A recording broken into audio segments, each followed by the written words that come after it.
So fuel companies across the UK are trying to reassure drivers that they're working hard to keep gas stations stocked. Britons have been swarming petrol stations, fearing a fuel shortage. But right now, there's no actual fuel shortage. There is a shortage of truck drivers. Panic buying has led to more panic buying. So many stations really have run out of gas. We've got Nina Dos Santos seeing the mayhem firsthand. Thank you very much, Nina, for joining us. What are you seeing right this minute? Well, not quite mayhem, but a few tempers that are being frayed as people desperately try and get through this road in central London. And there's just one small petrol station here in this part of town. It's been waiting for its delivery since Saturday. And eventually, when it came about an hour and a half ago, as you could see, the queues started building up on all sides of the area. These stretch back around about 3 or 4 blocks. And you're hearing people you're hearing taxi drivers and delivery drivers saying, look, I desperately need this fuel to fulfill my orders. I'm late on every single one in the day. Many people branding the situation unacceptable and saying, yes, we know we shouldn't panic buy, but we have to. Have a listen. Obviously, yeah, very concerned. Extremely, it's my livelihood. And yeah, it's obviously a concern. The vast majority of stations are out of fuel when I try. It's just lucky there's a tanker I see and I just pulled in here. But no, it's a massive problem. I've been to maybe about 5 petrol stations. None of them are open. And Eleni, of course, this couldn't have come at a worse time, because remember that a lot of people here, including taxi drivers in London, delivery drivers, are trying to get economically back on their feet after all those lockdowns that cost them so dear over the last 18 months or so. And so this is a real concern here, that this could start to dent the post-COVID recovery. As you can hear, people honking their horns every time a slot fills up. People desperately trying to cram their cars in or motorbikes to get in to try and make sure they can fill up. The manager of this petrol station says, by the way, that they usually only need 3 deliveries a week to fulfill the local need. But, you know, this will probably be gone, he says, by the end of this evening or perhaps by early tomorrow morning. What is the government doing? Well, as you said, they say that there is no national shortage. They're appealing to people to stop panic buying. They're trying to alleviate visa restrictions temporarily to tempt 5,000 heavy goods vehicle drivers over from Europe. And also what they're trying to do is temporarily suspend competition rules that allow fuel makers and distributors to talk to each other, to divert supplies to petrol stations like these to ease that bottleneck in supply and demand. Eleni? Nina, thank you very much for that update. All right, to understand what's going on, we also have to look at the business side of petrol. Lorenzo Zacchio is managing director of a haulage company called Alkaline, which operates largely on the Anglo-Italian market. He joins me now. Thank you very much, Lorenzo. Great to see you. So you say that people are right to be panicking and panic buying. Why? I think that, of course, they panic because there's no clear indication where we're going at the moment. I mean, these governments have been sleepwalking for the last 15 months.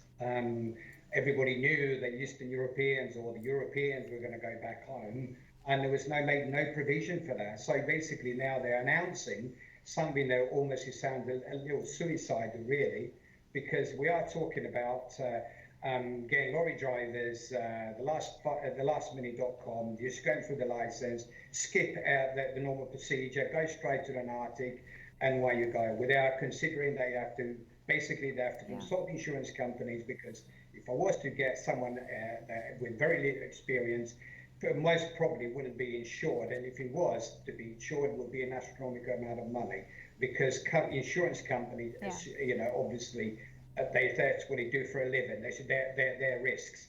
So basically, it's a high risk, and I don't think that anybody would be happy to pick up that kind of risk. Then the other thing is that they say, well, Europeans and non-Europeans. Non-Europeans, it's impossible, because obviously they have to have the CPC, which is Certificate of Professional Competence, which they haven't got, because that's only applied to Europeans. So then we'll have to just take non-European out of the equation. And also you've got 5,000 drivers, and where they think they're going to come from. They're certainly not going to come from Europe. They've been and gone, and they're not coming back. I mean, we had to the left yesterday. because the sheer chaos. So how do you expect to have someone without, obviously, we're talking about fuel, we're talking about very, very, very high inflammable commodity like petrol, and who exactly is going to do that? I mean, look, no training, you can't replace truck drivers that easily, and that's the thing, right? It's a skill, and you need training, and as you say, you need the insurance.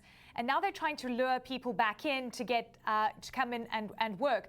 But when you disrupt a supply chain like this, that's so important for economic growth, how quickly can it be rectified? And you're the man in the supply chain, and you understand the intricacies here. Well, listen, the only way to, because you have to just play in the same game as the high street retailers, the supermarkets have done in the last 2 months, because they started to panic themselves, offering ridiculous amount of money, like £5,000 in cash up front, or whether that's going to be, it might be 1,000, 2,000, 300, offering ridiculous salaries like 50,000, 60,000, suggested by Grant Shapps as well. Shapps, apologise for that. So basically, money that no one has, because like ourselves, we've got 3% margins, and the driver cost right now is about 29% of our cost. So who's going to pay for that? I mean, that's another big question mark. There's someone left to answer to that, because all they have to do now, basically, the fuel companies have to pay an extra £10,000 cash, and believe me, within a week, every single tank in the land will be up and running. So give it to us simply. In the next couple of weeks, as you know, the UK government is trying to get in more drivers and trying to solve this problem, and you see more panic buying, what are the repercussions here? Because again, we know that this is going to take more than just a few measures, to put in place to get drivers back. Now, that's what I'm saying. Drivers, I mean, lorry drivers, it's not a very good job anyway. You know, it's badly paid, and they work in on social hours. They're exposed to prosecution every day they get on the road.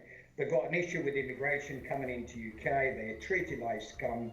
And basically, who wants to do that job? They're very low paid. I mean, you get the same sort of money just loading the shelves of supermarkets. So basically, and then they're away from the family. You know, that's the thing. Society has changed. Basically, drivers don't want to be away for days and weeks on end. They want to be part of the family, because that's what it is. Right, as I say, the society has changed.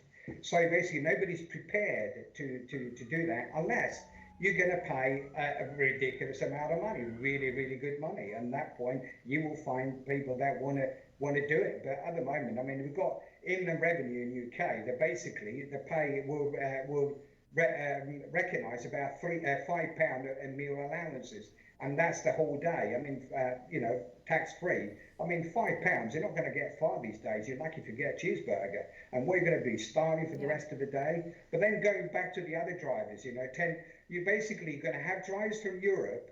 They're going to be working for 10 weeks in UK, and what are you going to do? You're going to send them back? What makes you think that these drivers here, they're just going to let a stable job in Europe to come and work in UK, more or less for the same money, and then be thrown back again like rubbish? I mean, I don't know. That's why people start panicking, because they know for a fact it's not going to work.